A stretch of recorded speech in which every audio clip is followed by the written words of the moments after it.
What's happening, everyone? I'm feeling incredibly festive, and I am over the moon to tell you that we have got a huge guest on the channel for Christmas. Please welcome Mr. Jamie Carragher onto the channel. What an honour it is. And here he is, Mr. Jamie Carragher, making your debut on my channel. Thank you so much for finding the time. No problem. Thanks for having me on, mate. It's an honour. No, mate, you're very kind. I've gone full festive. Get up. What do you reckon? Yeah, I can tell. I feel a little underdressed.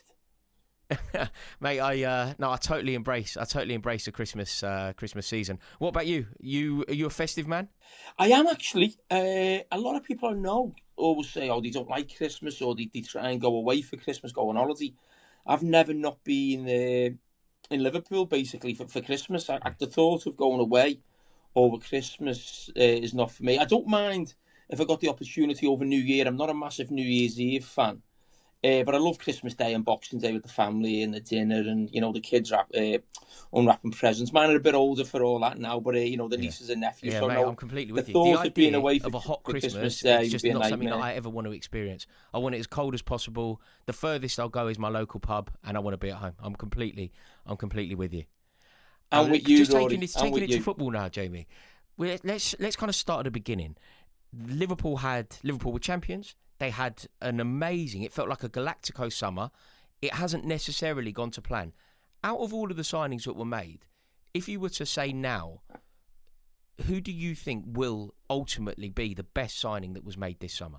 I think it'll be Ekatike. And the reason I say that is not just because he's been the best player this season in terms of new signings. It just felt to me like that's the type of signing Liverpool make over the last 10 years, where you sign someone who you know has got great potential, who's gone under the radar a little bit because the move to PSG hasn't fully worked out. But the fact PSG signed him at such a young age, there's a real special talent there.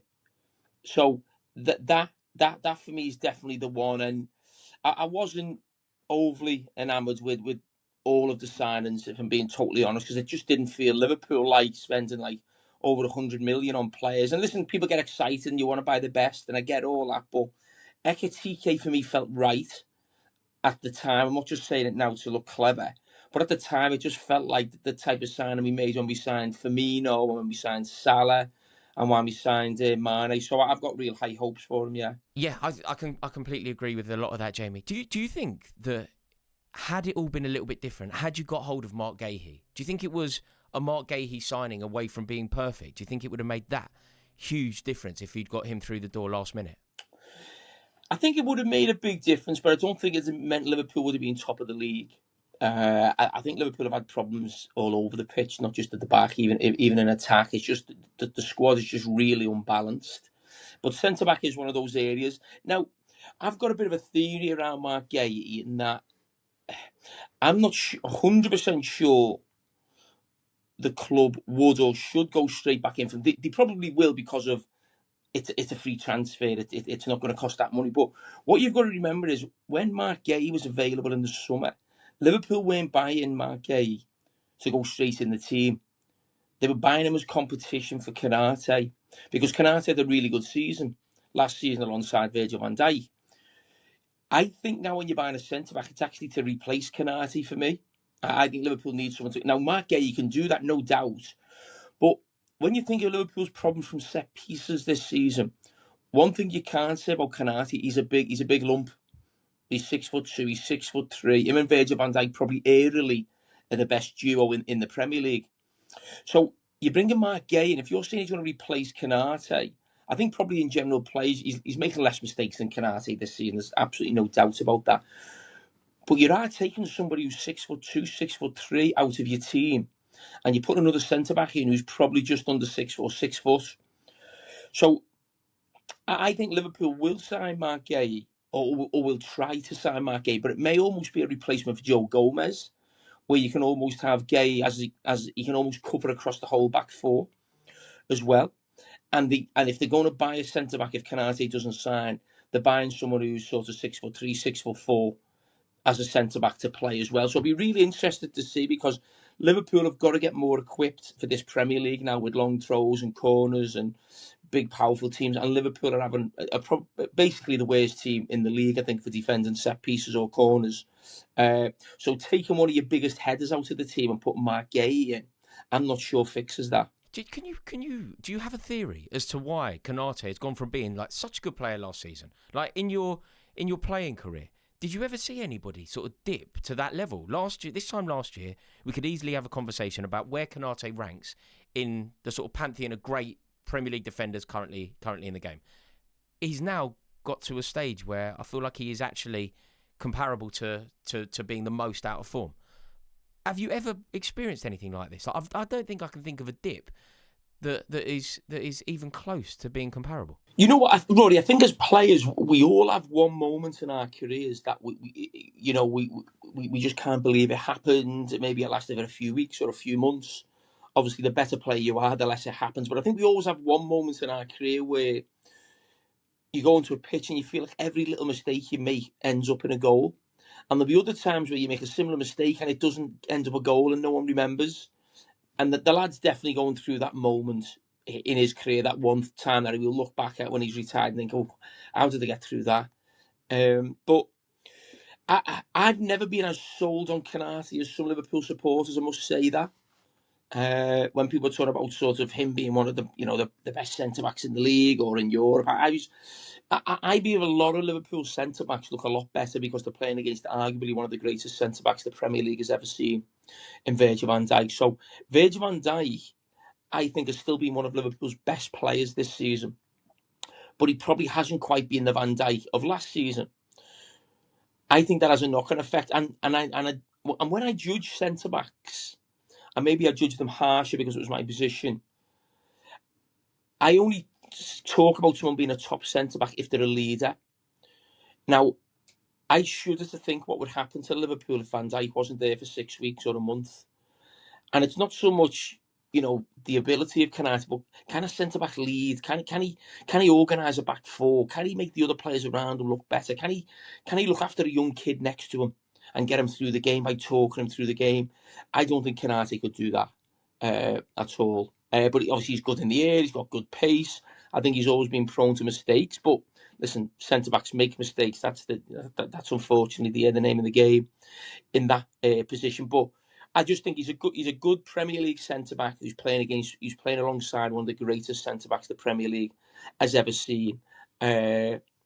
So I think Liverpool obviously need to buy in that position, but not buy for competition. I think Liverpool need to buy a centre-back to play alongside Konate, Virgil van Dijk next season. Yeah. Do you have a theory as to how Liverpool's demise has come about this season? Obviously last year they won the league at a canter. They won the league by 10 points. They then had the summer that was seen as being, very ambitious. It hasn't gone well. Do you think that the system's been found out? Do you hold on a slot responsible for this? Do you think that it's the new players who have arrived not delivering? Like, is it all of the above? Like, what has happened? I think it's all of the above. I think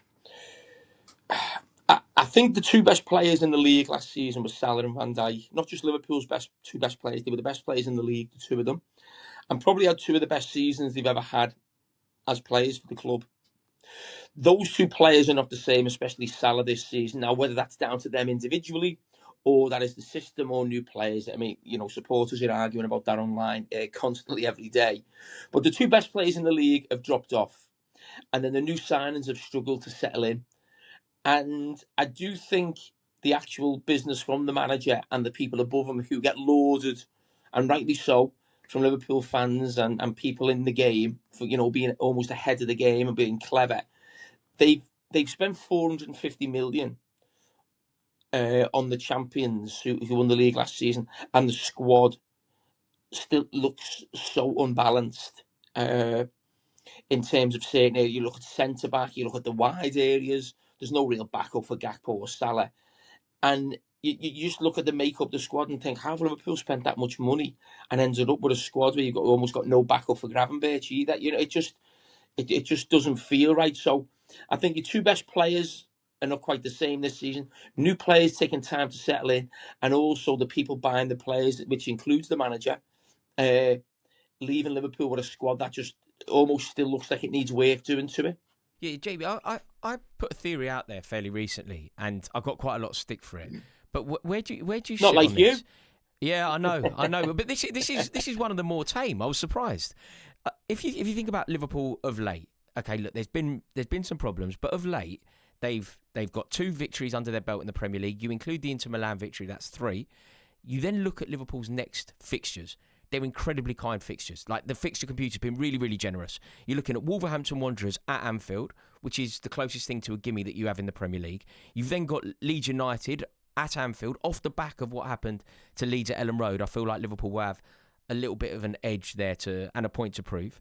Then Fulham away, which again, I mean, it's got to be one of the best away games that you can possibly go to. It will feel like a home game for Liverpool fans there, ahead of playing Arsenal. If Liverpool were to win those 3 games off the back of winning the previous 2 plus the Inter Milan game, is it ludicrous to still talk about retaining a title? Yeah, I think so, because I think it's when you look at the performances from Liverpool, what Arne Slot's done, and this all goes back to around to leaving Mo Salah out, is Liverpool were a very well balanced team last season, and this season, I said earlier on, it almost feels like you're watching a basketball game. And I think it got to the stage where Arne Slot saying, I can't do this no more, we have to change. And he's almost made Liverpool in these last few weeks a little bit boring. In that, yes, you can talk about the Leeds game being an amazing game, but if you actually look at a lot of the games, there's not really chances at either end too much. And what he's doing is he's trying to keep more clean sheets, but they're very rarely looking like scoring going the other end. You look at the Tottenham game, and obviously Tottenham were down for 10 men for a while and 9 men at some stage. Liverpool, scored 2 goals, but their XG is almost just. And I know we don't maybe want to talk about stats on this YouTube channel, but they're not creating that many chances. But that's what Arne Slot wants. He wants his team to get back to being solid, build a foundation, build confidence, build results, and then maybe the football will start coming. And that's just that's the knock-on effect of Salah being left out. I know there's a lot of Salah fans who've let me know that they're not too happy with Arne Slot and myself. But a lot of that comes from everybody's got to be all in for defending. Forget the attacking. Forget it. We know Mo Salah was amazing last year, but it hasn't quite happened this season. We can't carry any passengers defensively. So let's get that bit right first of all. And hopefully we can nick a few results, which Liverpool have. And then the fear that, they build more confidence. Konate's maybe playing better. They're getting better at set pieces, conceding less goals. Then the confidence starts coming a little bit. Then you unleash the attacking players, or let them off the leash, I should say, a little bit more. And then you see a little bit more football. Maybe you'll see a few more goals. But he had to do something. He couldn't let it carry on the way it was going. Yeah, and now with that, obviously you're talking about the attacking players. There's devastating news for Liverpool that Alexander Isak, it's looking like there's a leg break there. This is obviously terrible news for him individually, terrible news for Liverpool. Trying to find the only positive that exists. It's happened at a time where Liverpool could still maybe dip into the transfer market. They could, the transfer window is about to open for January. Do you think Liverpool would potentially look to sign someone? Do you think the answer lies within the squad? Harvey Elliott isn't getting any game time at Villa. It's been a disastrous loan. Do you think he could come back? Is that a potential solution? Well, I think straight away it means Mo Salah's not going anywhere in January. I think that's obvious now. Salah can play up front. You could play him through the middle. He's certainly done that before. I think you bring Harvey Elliott back as well, because Liverpool's squad isn't great, and in terms of numbers, even when Liverpool's squad only has 1 or 2 injuries, you've still got 2 or 3 young kids on the bench. That's where I go back to the balance of the squad and the numbers. It's just they're not strong enough. But Liverpool don't like buying someone for buying's sake, shall we say. We've seen this before when they had a real issue with centre-backs a few years ago, when they had sort of 3 or 4 centre-backs all out for the season. Liverpool didn't go and spend on a big centre-back because the one they wanted wasn't there. They ended up bringing in, I can't remember the lad's name, to be honest, a lad from Preston who didn't kick a ball. And they brought in a centre-back called Carragher. I can't remember where, and he wasn't up to the level. But that was because Liverpool got these players on loan and they weren't prepared to spend big on someone that they didn't really want. And I think that'd be the case again with Liverpool. What they may do is think, should we now really go all in on Semenyo, who was a wide player? But you could have the option then of Gakpo can play through the middle at times, and Salah can play through the middle. So I think the play for Liverpool would probably to go, well, okay, whether they were in for Semenyo or not, I don't know. Obviously, the sporting director likes him. He bought him to Bournemouth. There's obviously a buyout clause. And I just think he can play on the right, he can play on the left, and it means your two wide players could support Ekitike as a striker. And maybe you bring someone on loan, I don't know. Maybe Jaden Dan's a young player in the, not so much the U2 now, but he's done really well when he's played, and he's gone out on loan. I'm not sure about his situation or where he is right now, but that could be the way Liverpool go about it. Yeah, Semenyo would be an excellent player. Just before I let you go, Jamie, we've kind of discounted Liverpool from being in a title race. Do you see it as a two-horse race? Yes, I do. And I know Villa are up there, and it's great for the league. There's another team there. It's exciting. And by the way, I think Unai Emery's only got Pep Guardiola above him as a manager in the Premier League. I've said this constantly. When you look at what he's done in his managerial career and what he's doing at Villa, is absolutely amazing. I actually thought Villa might, not so much dip, but I just couldn't see them coming back from missing out last season on the Champions League, but also missing out on winning the FA Cup. They had a great opportunity to win the FA Cup last season, but they lost to Palace in the semi. Now, we know Palace are a good team, but Villa have been better than them over the last few years, and that was a blow, that losing that to them. And then the transfer window was a nightmare for them. It was a mess, really. So to have them where they are this season, it's just an unbelievable job, manager-wise. But I think even when we watched the Manchester United game yesterday, I think, they're not as good as the other top two, Aston Villa. And I think even if I was an Aston Villa fan now, I'd still shake on Champions League football. I'd still shake hands on that now if someone offered me that. Because I do think there will become a time in the second half of the season. Yeah, exactly. It still would be. And I just think Liverpool and Chelsea will get better in the second half of the season. Liverpool, I think, just will. They'll go into the market, and I think, the signings will keep, Vert will keep getting better. Liverpool will probably sign a centre-back in January as well, which gives them better cover there. Chelsea are a good side. I think the manager's good as well. So I think they'll really get close to Villa as well. So I think what Villa can't afford to do right now is make sure, they don't get Champions League football next season. Because, as I said, the other teams in the second half of the season, I think, will improve. And Guardiola or Arteta, who's going to reign supreme? If I was an Arsenal fan now, I would be really, really nervous. I would. Arsenal have just started to look like the Arsenal in the last couple of weeks, the Arsenal that we've seen in the last few years, where you understand why they get a lot of draws, where they're just winning games by one goal, which you need to do. Champions win games by one goal, and they score last minute winners. I get that.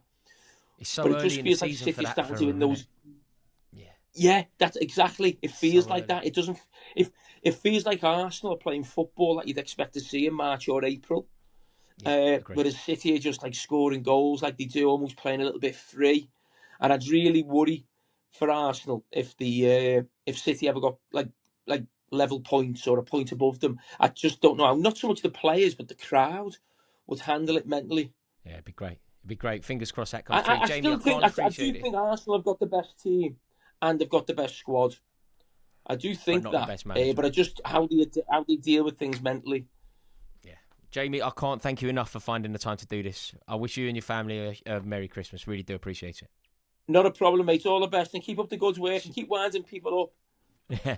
Thank you so much to Jamie Carragher there for coming on the channel. What a dream it was to have him on. Really, really appreciated his time and what insight he provided. Make sure that you like the video. If you've enjoyed it, please do click subscribe. Have yourselves a wonderful Christmas. And before you go anywhere, let me know in the comment section below, who would you like to have on the channel? Are there any other suggestions for guests that I should try and get on in 2026? Merry Christmas to you all. Ta-da.